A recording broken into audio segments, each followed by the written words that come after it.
Paul et Tracy, 35 ans, ont longtemps cru en cette révolution.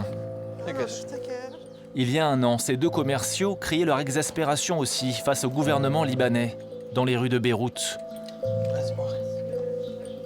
Avec leur fille unique, Alexandra, 3 ans et demi, hissée sur leurs épaules. La première fois qu'on l'a emmenée avec nous, elle était tellement contente, avec son petit drapeau, en fait. Et les musiques, et les gens. Et les gens étaient tellement contents aussi de voir des enfants parmi ces révolutionnaires, que ça faisait tellement plaisir. Et bien, finalement, tout ce qu'on faisait, c'était pour nos enfants et pour la génération des enfants qui vont venir. Donc, pourquoi pas les faire participer avec nous? Mais leurs espoirs de changement politique ont été anéantis le 4 août. Alors qu'elle jouait dans l'appartement familial à Beyrouth, face au port, Alexandra a été tuée par le souffle de l'explosion. Au Liban, sa mort a provoqué une vive émotion. Son visage est devenu l'un des symboles de cette tragédie. Il y a eu plein de dessins, de peintures, de toiles comme ça, enfin. Et ça fait plaisir. Comment vous vous sentez là aujourd'hui? Moralement, la tristesse, je pense, ne partira jamais.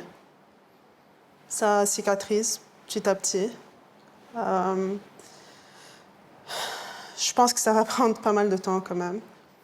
On essaye de penser à ce qu'on veut dans la vie, à où on veut partir, à qu'est-ce qu'on veut faire. Et puis,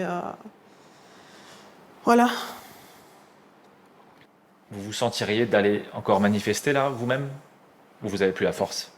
On n'a plus le temps de faire des manifestations et il faut agir.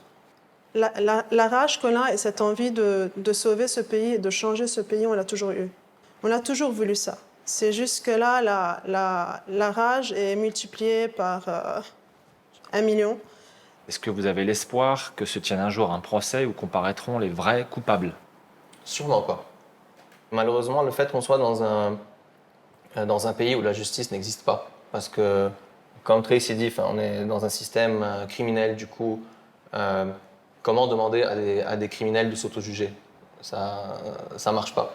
Et ça, c'est dur, parce que je pense que dans d'autres pays, ou dans la majorité des pays au moins un peu développés, au moins si ce genre de situation s'était passé, le peuple aurait pu avoir recours à une justice pour que ça ne se reproduise plus, pour que ça apaise aussi les victimes. On ne va pas l'avoir, on sait qu'on ne va pas l'avoir.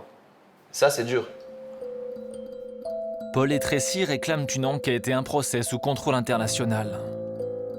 Seule garantie à leurs yeux d'une justice indépendante, à même de juger les responsables de la mort de leur fille Alexandra.